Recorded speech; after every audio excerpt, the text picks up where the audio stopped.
tu es une légende du doublage. Tu es un immense artiste. Tout de suite les grands mots. Non. C'est pas les grands mots. Non, c'est-à-dire que je commence à être le plus ancien, c'est ça que tu veux dire? Non, pas du tout. Parce que ton CV est prestigieux. Il y a des gens anciens qui n'ont pas ce CV, qui n'ont pas ce parcours exceptionnel. Tu sais, je crois qu'il faut prononcer le mot qui convient, c'est la chance. Ouais. Oui, mais c'est le talent aussi. C'est-à-dire que quand la chance se présente, il faut être là pour l'assumer. Voilà, c'est ce que j'ai toujours pensé, aussi bien au théâtre. Et ma vie l'a prouvé parce que c'est parti sur la chance finalement. Mais peut-être que j'étais prêt à l'assumer. Voilà, c'est ça qui m'a rendu service. Larry Hagman, tu l'as rencontré? On était réunis donc à Montreux, et il y avait les gens de Dallas. Et donc j'ai revu Hagman pour la deuxième fois à ce moment-là, qui a été charmant puisque c'était la deuxième fois qu'on se voyait. Et je l'ai revu une troisième fois quand il est venu présenter son livre à Europe 1 il y a pas très longtemps. D'accord.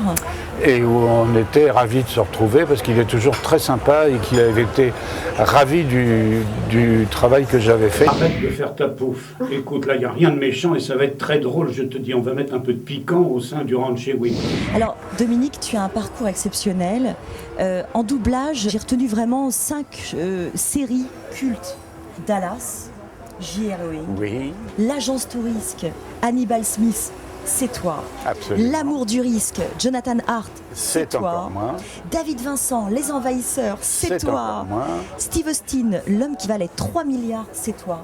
Michael Caine, que tu viens de doubler d'ailleurs dans Le Limier. Et Terence Hill aussi, c'est toi. C'est énorme. Tu en oublies, j'ai doublé Dean Martin. Oh là là. Pendant des années, donc à l'époque où il faisait tous les films avec Jerry Lewis, tu sais, où c'était le coup. Extraordinaire. J'en ai fait des séries avec mon ami Dinam qui doublait Jerry Lewis d'une façon extraordinaire. Et c'était l'époque où on riait encore beaucoup au doublage.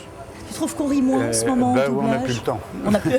Allez, l'anecdote. Tu sais, j'ai eu la chance, j'ai dit une fois de plus, je parle de chance, j'ai eu la chance dès mes débuts, de commencer à jouer la comédie avec des comédiens fabuleux.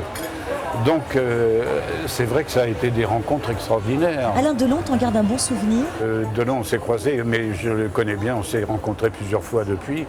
Et c'est un homme charmant pour qui j'ai une estime très importante, je trouve qu'il est remarquable. Si une fée descendait du ciel, qu'est-ce que tu aimerais qu'elle réalise? Comme on dit toujours, la santé avant tout. Un petit message pour la route? Puisqu'on est dans le doublage et qu'on en a parlé beaucoup, je voudrais dire que les comédiens fassent bien attention, les nouveaux, ceux qui arrivent et ceux qui sont en place maintenant et qui nous remplacent avantageusement, souvent, Dieu merci, travaillent et fassent bien attention à ne pas se laisser envahir par la routine. Parce que ce qui me fait peur quand j'entends des doublages à l'heure actuelle, c'est qu'on a pris un ronron et qu'on ne pense plus beaucoup à interpréter. Et c'est ça qu'il faut faire. Même quand on fait du doublage, ne perdons pas de vue que ce n'est pas de la lecture. On joue la comédie. Voilà. Merci beaucoup Dominique, merci. Je t'embrasse et à très vite.